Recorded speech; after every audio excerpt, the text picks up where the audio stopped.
Hi and welcome to my channel. I'm up to the rising sign of Cancer, or I say Cancerian rising, for the month of May. Now, I'll just quickly say you might like to check my description box for some links and information in there. There's also a link to the astrology highlights video that talks about the different astrology going on for May. It's not a card reading, it's showing the charts, but yeah, you'll find that in the description box if you want to take a look at that. So yeah, having said that, I will jump in and see what cards came through for you guys. What we'll be looking at for you Cancerian risers. Taurus.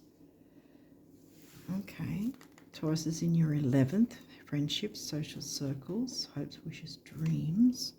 Now, 4th house, that's your Cancerian house. Sorry to reach there. Got the Virgo bit coming through in me. So 4th house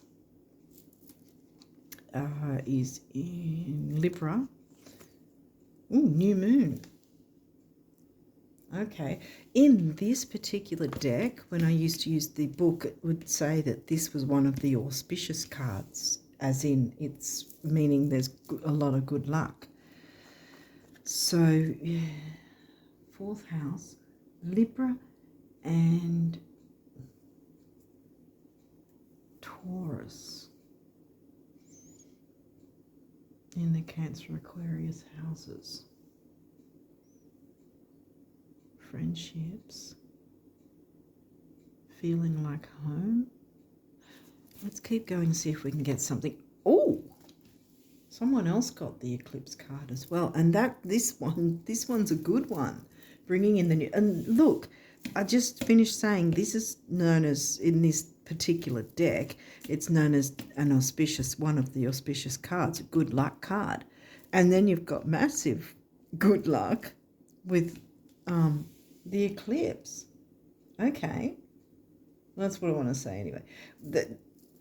The eclipse, I think it's too soon to categorize that with the September one. I think this is the one from the past, which was in Pisces, sidereal Pisces, back in March. Because there's a minimum 3-month window on either side of the actual event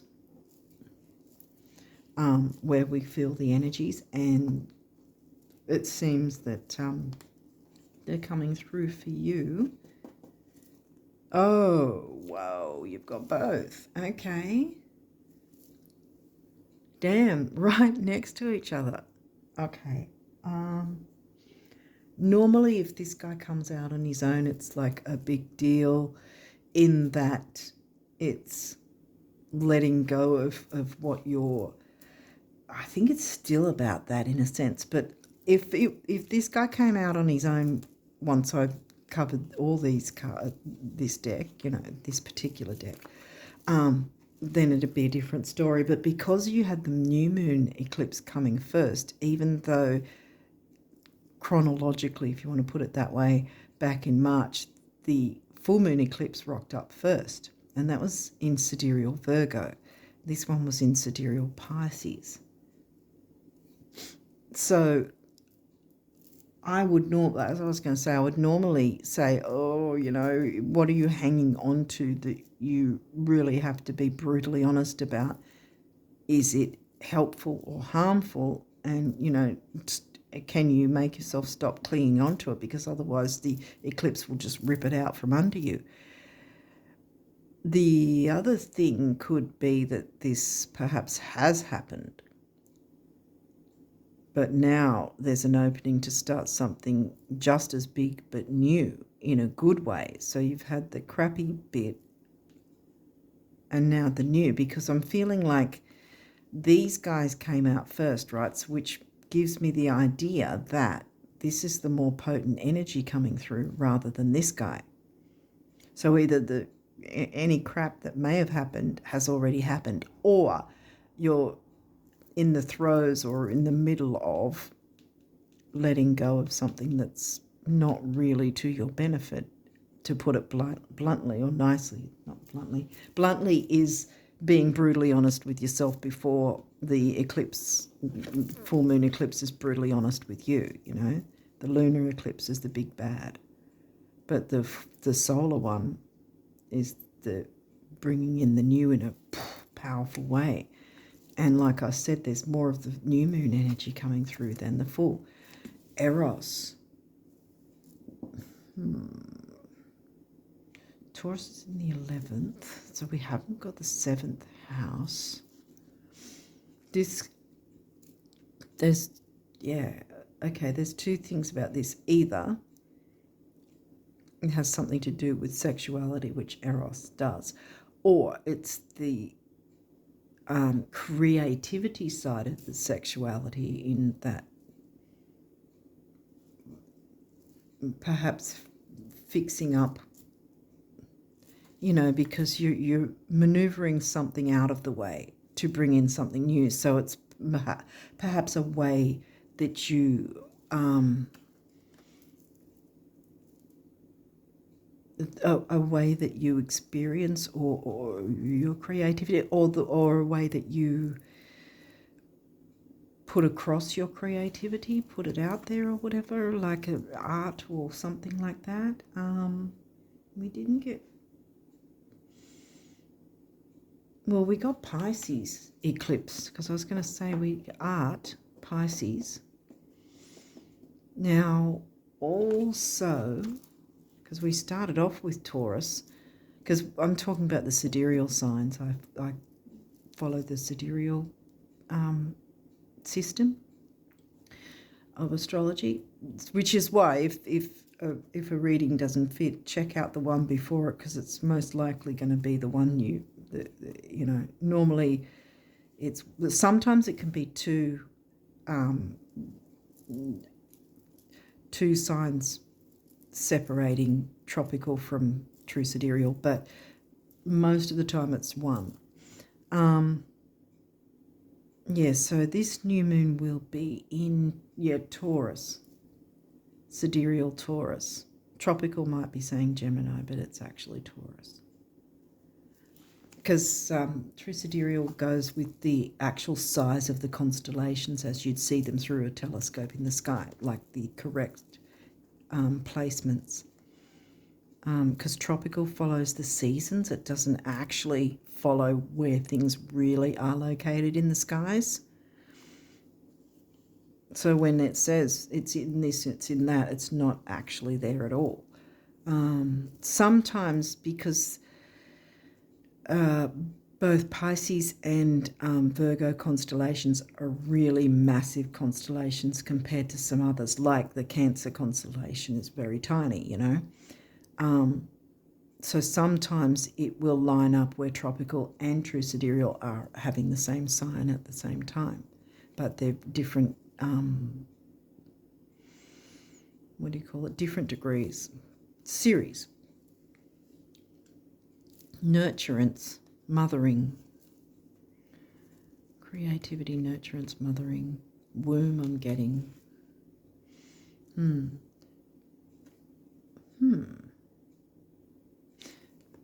Okay, well, why did that come through? Because there's no Libra or 7th house. Okay, well, I'll keep going. Waxing crescent moon.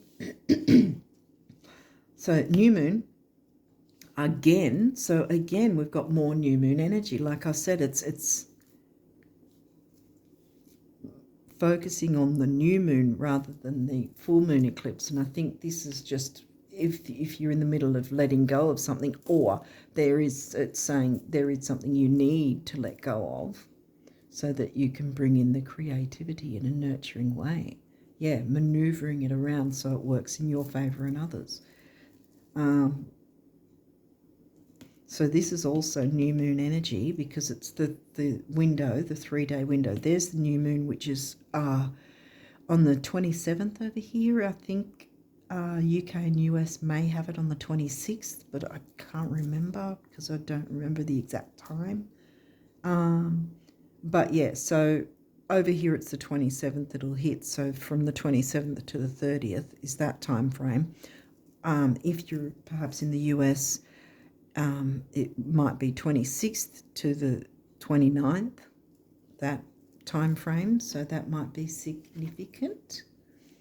Move these across if I can. Sorry to reach. I don't have a really great setup with my phone camera here, so this is the best I can do at this table. Yeah, so sorry if it's annoying, but this is the best I can do. And now we have a 7th house, because that's what I was like, I don't really want to say anything unless Libra and 7th house come through.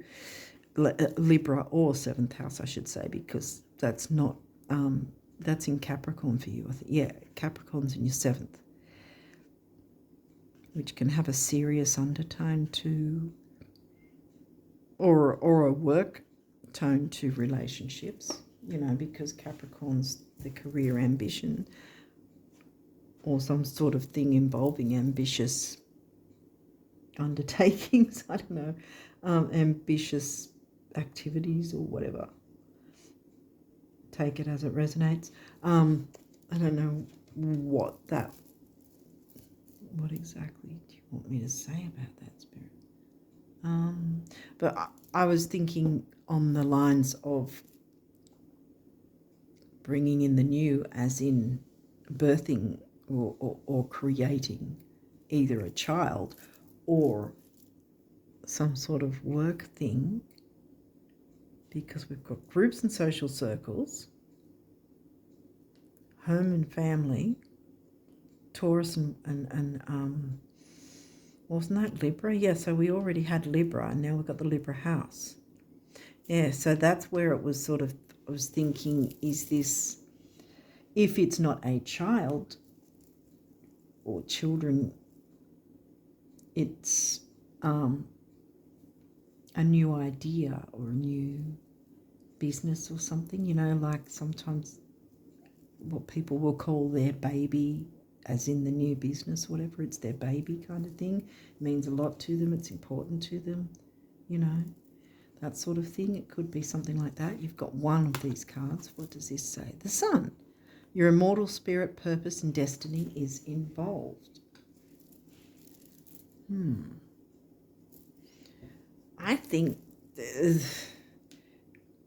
yes, creativity, but something is being created or birthed or something, or the start of something.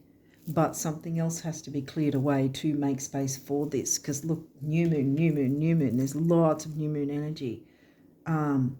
Like I said, the new moon is really the main factor here.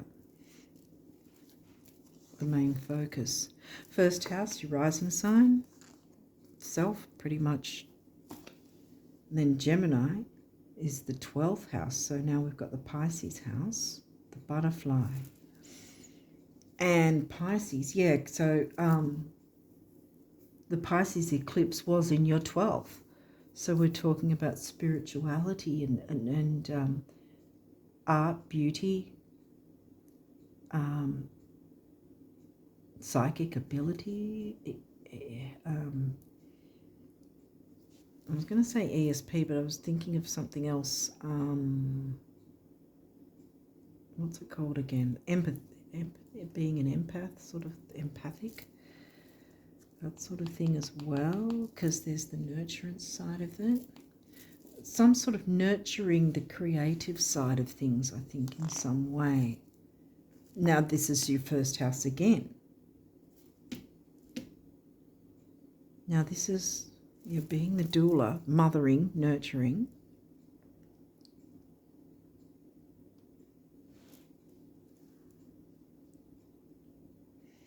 And this 12th house, communicating 12th house themes. Like I said, the Piscean themes, because that eclipse came into your 12th house back in March. And this is the middle of your reading, so there's something specific about this, how the world sees you communicating Piscean themes in a big way. See where I'm coming from? That something needs to be maneuvered or adjusted or gotten rid of to make room for new and better. Trine, flow. That's a good aspect you want in your chart, you know. Easy go, easy flow. Saturn, wisdom. Yes. Having the wisdom to bring this in by considering what's no longer necessary, or what's the hold up, or what's holding back, or the way or the approach in some way that may not be nurturing enough or nurturing at all, and so make that tweak and change so that then the big can be brought in easier. Conjunction, empowerment. So we've got both, you know, the trine. It's easygoing energies at this point. Semi-sextile, allowing another easygoing aspect. Sorry if they're off camera. I'm sort of like I said, the setup isn't that great. I just can't. Scorpio, the animal. Okay. Dare to be the animal. Scorpio's in your 5th. Yes. Because there's your Leo, sun-ruled Leo energy. Scorpio's in your 5th. Dare to tap into your creativity. No wonder Eros came out, because then you've got Scorpio in your 5th. You know, the creative energy, you know, tapping into that, not being afraid of it, utilizing it for your benefit.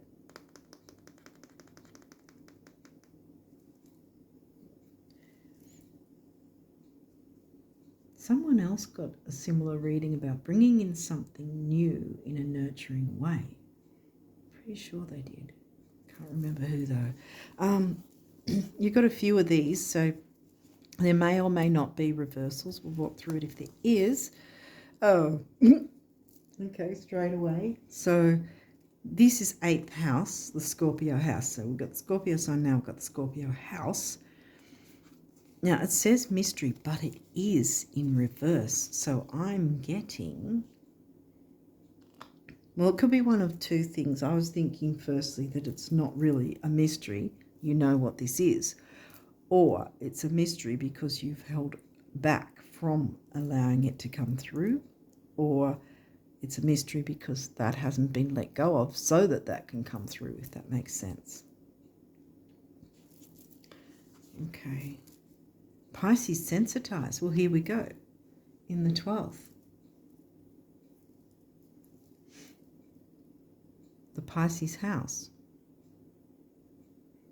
Well, Pisces was in the 9th. Gemini was in the 12th.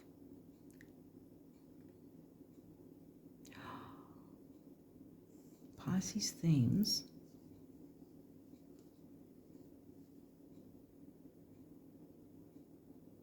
What did I say before? Did I say Pisces eclipse was in your 12th? Because I confused that with Gemini being in the 12th.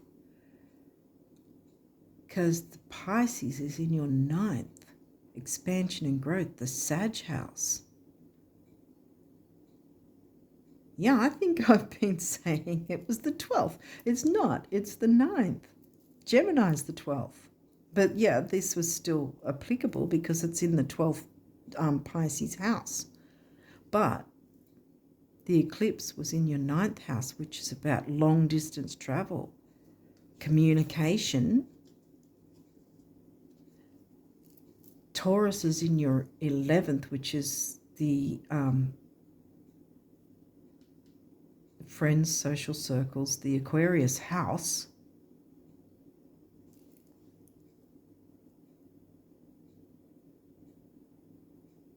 So there's expansiveness with friendships. But we had Libra.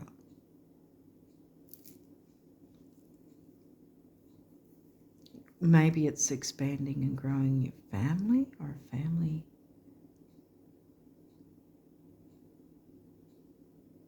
business. Like expanding, having children, nurturance, you know, or, birthing and whatnot, or it's a business of some sort because you're the one being seen, whatever this is. Yeah, because the eclipse was in your ninth. Higher learning, university, long distance travel. I was thinking in the sense of long distance being that with Aquarius, Gemini and Aquarius are the ones considered the technological signs, and Gemini's here as well in your 12th, which is the Pisces house. That's probably where I confused matters, because I don't remember saying that it was in your 9th. I think I was saying it was in your 12th. Oh dear. I apologise for that. I was sort of, obviously it had to come through that way in terms of that is your 12th house that Gemini's in anyway. So there's the themes of Pisces coming through. And obviously that was in Sidereal Pisces. Glad we got that worked out. Juno, partnership. It's upright, so it's a good thing. But Juno is sort of a two-edged sword in a sense because it talks about two different things. One being asking us to look at, are we giving and receiving equally in relationships of any sort, in partnerships and relationships. This is saying partnerships and it's upright, so it's telling me it's a good energy. The other thing that Juno also asks us to ask ourselves is, do we want to be in a specific relationship? And therefore, this may be where this comes in. Maybe it's some kind of relationship that's sort of holding you back in some way. Sexual tension? Maybe some nurturance needs to come through. As if that is the case, that the question of do we actually want to be in a specific relationship, then if we're asking ourselves that may be the case, that we have to look at what's the pros and cons and is it holding us back? Can we open up to something more nurturing? Or if the relationship's gone a little difficult or stale, can we, work it out in terms of nurturing it back to health?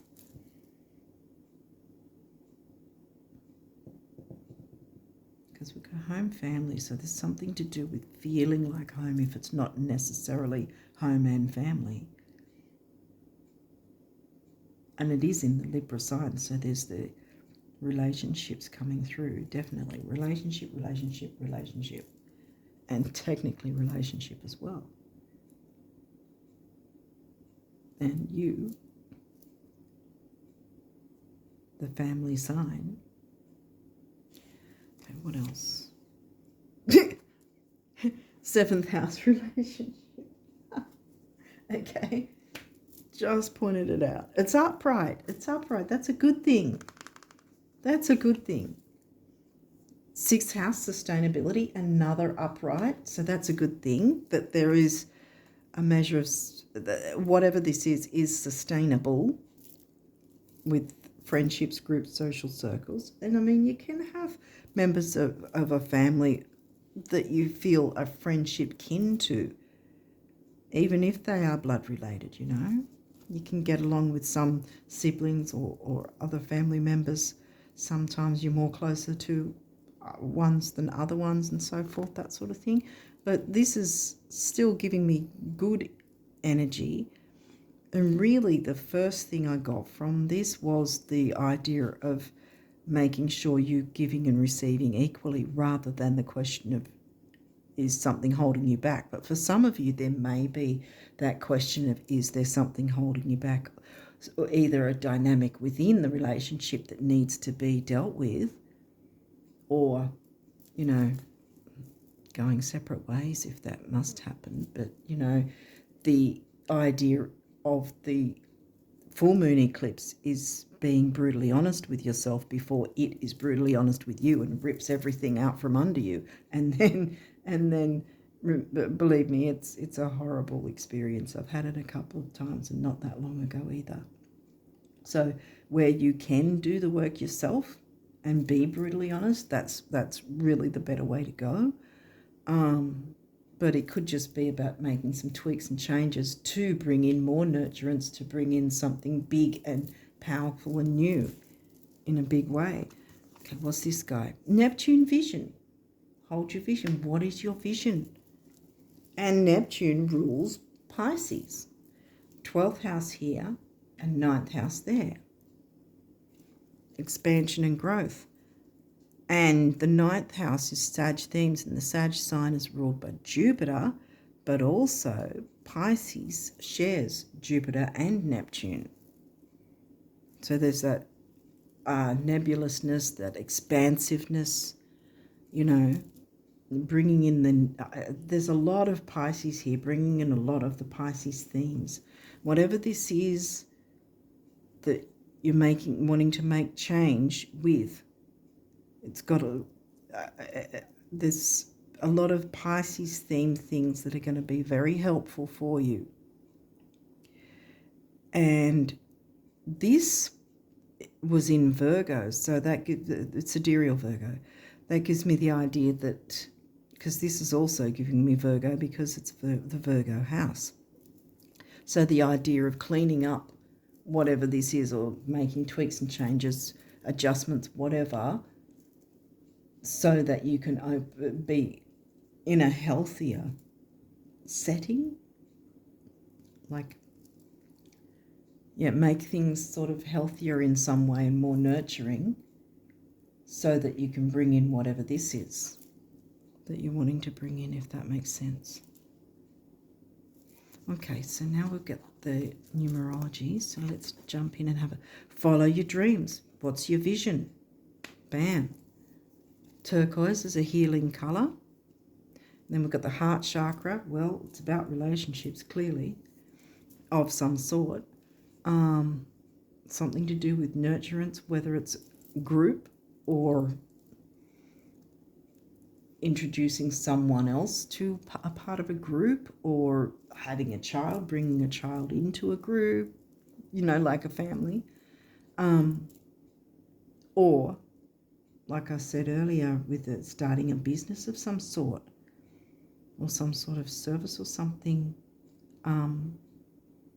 that's nurturing. It's just going to be sustainable. It's going to keep going. You've got Saturn, who likes long term, easy go, easy flow trine. And empowerment, allow it. 8, money and stability and strength, and 5 is freedom and change. 8 and 5 comes to a 4, which is the number of the builder. And then here we go with 4 again, double 4s. Environment. I'm focusing back on the full moon eclipse, lunar eclipse card. Sometimes what's the environment we're around, that we're allowing around us, or that we put ourselves into? Is it sustainable and healthy? The Virgo. And that doesn't necessarily mean physical health. I'm talking emotional, social, whatever, spiritual health. This could, be the obvious and, going outside in nature and stuff like that as well. This is the heart chakra colour as well, too, both heart chakra colours. 4 is the number of the builder, and this comes to 8, money, stability and strength again. And when I see the double numbers, the master numbers, I often feel that they're meaning that more than one person is going to benefit from jumping into these energies, and that includes yourself. Okay, so what else have we got? A happy ending, yay! Big beginnings, big endings. If you can't get much bigger than both eclipses, you've got both eclipse cards. 3 is action, activity, youth, newness, and communication. And then we've got yellow, which is the solar plexus, personal power, ambition, self-worth.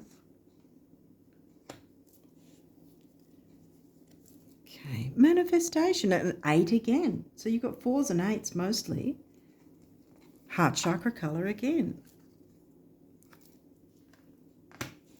What's this guy? Self-love. Wow, yes. That might be the healthy thing that needs to be looked at, and bringing in more creativity in a healthier way. Self-love.